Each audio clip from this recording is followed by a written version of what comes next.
Mindfulness is about getting present to what is and accepting life on life's terms. It's about getting in touch with ourselves and the world around us in new and deeper ways.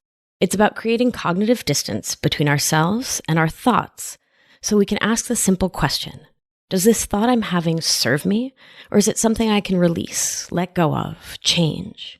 You can't change what you can't see, and mindfulness is the first step in changing the way we relate to the world so we can build the life and health of our dreams. You're listening to Feminist Wellness, the only podcast that combines functional medicine, life coaching, and feminism to teach smart women how to reclaim their power and restore their health. Here's your host, nurse practitioner, functional medicine expert, herbalist, and life coach, Victoria Albina. Hello, hello, my loves. It is so insanely cold in New York City right now. Everyone on the streets all sniffly and coughing. The subway is like this massive petri dish. I have to stay on my immune boosting game every day to make sure I don't get sick. I hope you're doing the same, and I hope you're warm and healthy and happy wherever you are. So now on to the good stuff. On this episode, I want to talk about one of my favorite ways to stay mentally and physically healthy, which is mindfulness, without which I swear I would have completely lost my mind about 450 million bajillion times. So I just want to start by acknowledging that this is an enormous concept. People write books and books and books about this. I'm not pretending I can teach you everything you need to know about mindfulness in one podcast episode, but I'm going to help you build a foundation, and then each week I'll be infusing mindfulness teachings into the rest of the work we'll be doing together. So with those wee disclaimers in mind, let's get into it. At the core of my medical and coaching practice is a deep belief in the power of managing our minds, telling the story we want to believe about our lives. In case you're already like, bah, this is some new age garbage, I'm not talking about some bullshit positivity. I'm talking about science. The science of neuroplasticity teaches us that we can reprogram our brains and can create new neural networks by simply believing new thoughts and practicing them. There's the old saying, what fires together, wires together, which means that when you practice a new skill or a new thought over and over again, your neurons or brain cells actually change and start to associate a new thought with a new feeling. Science. I'll tell you, it's pretty amazing. So when you keep telling yourself your old stories about who you are and how you feel in the world, you make those stories stronger in your brain too. Your brain believes you. When you tell a story like, my digestion is just the worst, which I hear all the time in clinic, or, man, he is always just trying to make my life harder, your brain believes you. Conversely, when you practice a new story like, I'm not going to take this one personally, or, I know I can heal my IBS one small step at a time, you can take control of your thinking and thus your feelings. You start to take back your health on a deep cellular level. And it is impossible to change something we are not aware of. So today I'll be focusing on mindfulness as the first step in changing our lives and our health. And I'll be doing a podcast soon where I detail the strategies I use to help shift our thoughts so we can feel better in our lives using a cognitive behavioral framework. So most of us have heard about the power of mindfulness and meditation. It's calming, centering, lowers blood pressure, and improves brain function. What you may not know is that it helps balance our stress hormones, supports our metabolism, and regulates our daily energy. Mindfulness also plays an important role in fertility and can help improve our digestive function too by regulating the stress response within our gut. This helps keep food moving smoothly through and out of us. Maybe you're having trouble concentrating at work. Maybe you have a hard time staying in conversations when they turn to conflict with a partner or friend. Maybe you get defensive or angry. Do you get lost in thought instead of being present? Maybe you're always thinking about the next thing you're going to say instead of truly listening during a conversation. Or maybe, like me, you find yourself out of touch with your own feelings. I realized about a decade ago that I was often irritable without realizing it. That was a sign of depression and anxiety for me, and I couldn't even see it because I was so in it. Both my science brain and my witchy heart are huge fans of mindfulness and meditation, and these tools are the vital first step to changing your thoughts and managing your mind. So let's start by defining terms here. I define mindfulness as coming into awareness, being aware of the present moment, acknowledging what's happening right now, and accepting your thoughts, feelings, and sensations as they are.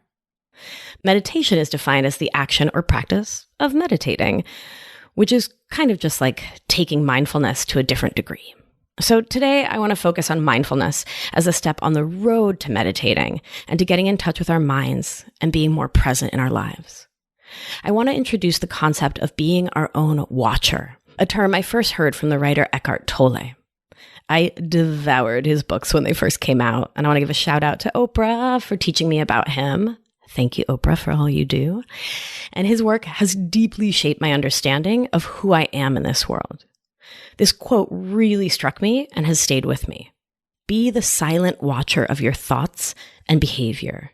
You are beneath the thinker. You are the stillness beneath the mental noise. You are the love and joy beneath the pain. Wow, that just floors me every time I read it. So this concept that we have the capacity to step back and observe our thoughts in order to develop a more intentional response to them blows my mind. So many of us walk through life totally unaware of our thoughts, our feelings, and how our bodies feel in any given moment, let alone what any of this means for our emotional and physical wellness and the decisions we make throughout our day. When emotions are heightened or we're feeling triggered because of past traumas, it can feel especially impossible to slow down, watch, and reassess why we're responding the way we are. But here's the truth. You are not your thoughts. Your thoughts happen in your brain and are formed from your past lived experiences.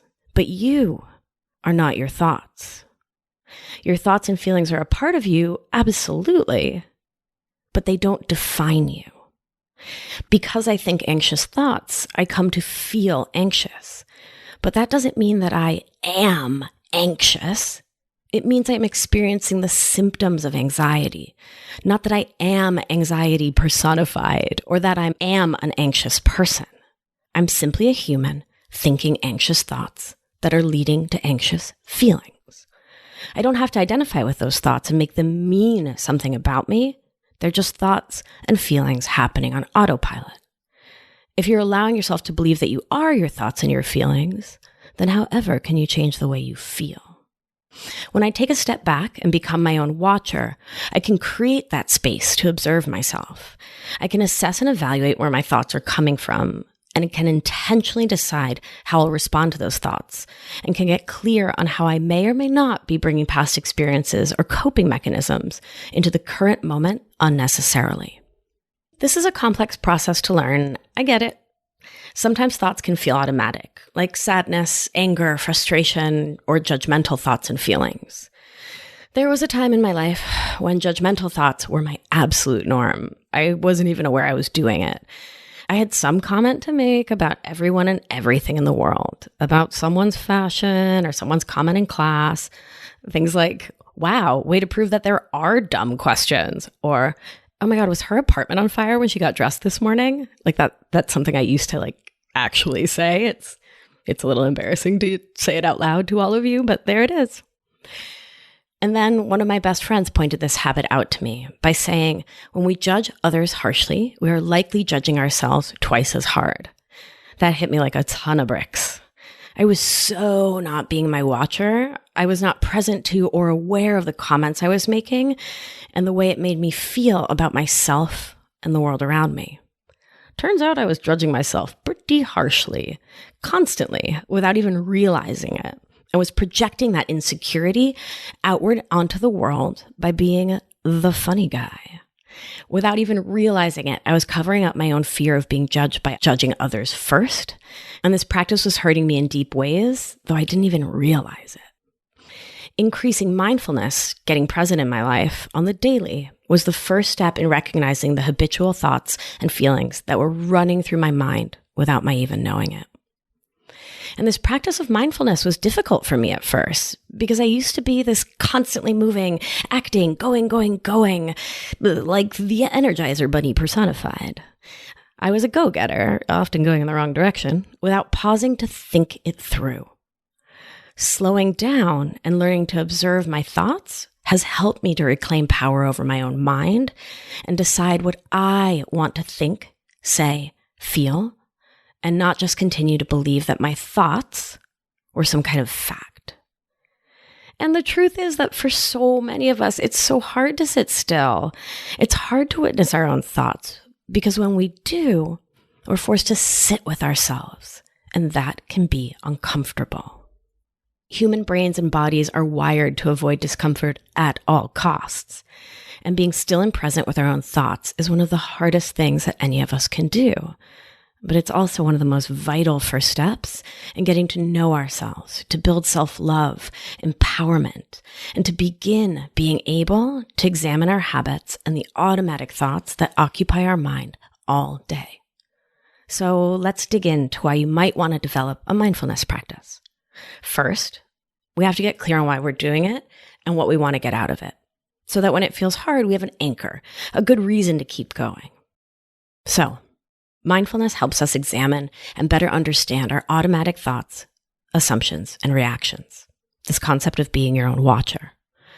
What I want most for you, my love, is to learn to start to notice yourself and your thoughts, as well as your automatic feelings that come up when you least expect them.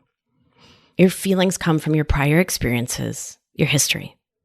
I like to think of our unconscious mind as having a series of cassette tapes in it about how to think and feel. And these cassette tapes contain our thoughts at any given moment. These tapes were put in your head at an early age and may, for example, play a sad song about how you're unlovable if someone cancels plans, or like a self-pity or like why me song that starts when your belly hurts after a meal. Or it could be like an angry death metal song that starts when you see your ex on social media and you start to spin about how you'll die cold and alone since that jerk abandoned you. Each of these soundtracks comes from our history and your brain trying to protect you from feeling uncomfortable. And here's the good news. You can re-record them. You can record over those old tapes to play a song that's more in line with what you want for your life. 2, mindfulness helps us build up our ability to sit in discomfort and fear so we can choose different reactions to those experiences in other areas of our lives. That is, we don't just get mindful so we can be good at being mindful. We welcome in mindfulness so we can get good at living. And I want to say it plainly, this is hard at first. It's uncomfortable, especially when you start to see things about yourself that you do not love or even like. Take comfort that there's no perfect way to do this. You can't fail at mindfulness. Like you just can't do it wrong. All you'll be doing is paying attention so you can make choices in this life, instead of always playing the cassette tape your brain has always played. Why let your brain be the DJ? I mean, I want to be my own DJ. All right, what do I want to play? I want to play some Sonic Youth, followed by Tribe, and then maybe some Anatishu. Okay, wait, hold on. Sorry, I got totally off track building my playlist. But the point is, the daily practice of being your own watcher sets you up to take a few deep breaths before getting defensive when you're talking with your boss, before yelling at your kids, or taking some random comment personally. Taking a few deep breaths each day helps you to not go to that panic place when you have a different than usual belly pain, or when you feel those period cramps coming on. Mindfulness helps us to make peace with our human bodies and to be the watchers of our human minds, not the subject of our thoughts, but an actor, able to see what our brains are doing out of habit, fear, self-preservation, and to help us pause so we can choose the next right thing instead of just doing what we've always done. So, how can we get more mindful? There are several things I do to help myself get present and to be my own watcher. 1, remove the adjectives. So, one of my favorite tools is to state my experience without adjectives or other descriptive words. I had this habit many moons ago of adding adjectives to my experience of the world versus just staying present and neutral about things. For example, I would look out the window on a day like today and say, ugh, there's so much ice and snow on the sidewalk and it's so gross and annoying, versus just accepting that it's winter in New York and that snow exists. I can choose to be annoyed by the facts of what is. I can choose to get all rumpled up about it, or I can recognize that these tiny stories of annoyance add up to feeling pretty lousy about my world. Now, I've trained myself to look out the window and say, there is snow on the ground. Time to put on my Doc Martens. Period. End of story. And that feels a lot more peaceful than all the grumbling I was doing, especially about things that I cannot change. Now I work to name what I'm experiencing versus judging it. I'm not denying or negating that there's winter, there's snow, there's ice, and it's cold out there. I'm not sitting in constant judgment. I'm just not focusing on it like I used to. I'm not telling elaborate stories about facts in the world. I'm just accepting the world as it is. And I pause to be the watcher of my own thoughts too. So if I find myself on a given Wednesday looking in the mirror and being like, ugh, about my weight or a pimple I've gotten or something that I don't like about the way I look, instead of saying to myself, ugh, why am I looking in the mirror and being such a judgmental, stupid beast? I might choose, oh, okay, I'm thinking a judgmental thought right now. That's what I'm doing. Or if I don't know, I'm prepping for a podcast and my brain is telling an overwhelmed story and I'm not able to focus clearly, instead of saying, damn it, Vic, why can't you focus? Why am I thinking 1,000 thoughts right now? Why is my brain going 1,000,000 miles an hour? Why does my brain keep jumping between 27 things? I might opt, first and foremost, for stepping into that watcher place and saying, okay, here's where we are. My brain is jumping all over the place. This is the fact of what's happening right now. You see the difference there? It's stepping out of that judgment about what my mind is doing so I can focus on observing it, on acknowledging it, and creating distance by being my own watcher and naming what my brain is doing. Now, I'm not expecting or even encouraging you to stop these judgmental habits, these innate habits, immediately. I just want to encourage you to notice them, to watch your brain thinking without judgment or criticism of yourself. Your homework for the week is to start applying these techniques to the little things in your daily life, to get more present and to learn to watch your brain and its wild use of extraordinary adjectives. Some good opportunities for you to practice may be when you're in conversation with someone, let your mind go blank. Just focus on hearing the other person instead of focusing on what you're planning to say next. If having your mind go blank is too challenging at first, that's cool, no big deal. A trick you can use to get started is to repeat what you're hearing them say in your own mind. Focus on each word as you hear it and let it sink in. That will help get you present into the watcher place where you can see your mind trying to absorb this information versus being in that planner place, right? Where you're really focused on yourself and your role. Another option could be when you're walking to the subway or to your car this week. Take a moment to look up at the sky or look at the things and people around you and notice them. I recommend naming them, again, to create that bit of distance. Blue car, green bike, squirrel. You don't have to do anything more than notice things. Naming the things we see helps us train our brain to be more present and aware. When you're having your morning coffee, tea, celery juice, if you're on that bandwagon, take a deep breath. Feel your feet on the floor or your body in your seat. Connect in with your spine and feel it holding you up. Feel the weight of the cup in your hand, the temperature of it. Smell your beverage. Take a taste. Feel it going down your throat and into your belly. Really take it in and get present to your body. If you find yourself in a moment that feels difficult, pause, breathe. Notice any tension in your body, any thoughts racing through your mind. You don't have to do anything about what you're feeling. For now, you just need to get present to it. If you have the space to write down your observations in a journal or notebook, or even in that note section on your phone, do that. Writing helps us to create space between our thoughts and our connection with those thoughts. It helps us to get a little cognitive distance. That is, distance between ourselves and the thoughts our brains are automatically thinking. I'll be talking a lot about journaling in episodes to come, so starting the practice now can help you apply these teachings as I lay them out each week. Remember, my loves, mindfulness sets us up to move with the ebbs and flows of life, rather than letting life be a constant and ever-looming tsunami on the horizon. Being present helps us to create distance before reacting, so we can respond in a calm and centered way that is aligned with our values and our desires for our best life. And that feels pretty darn amazing.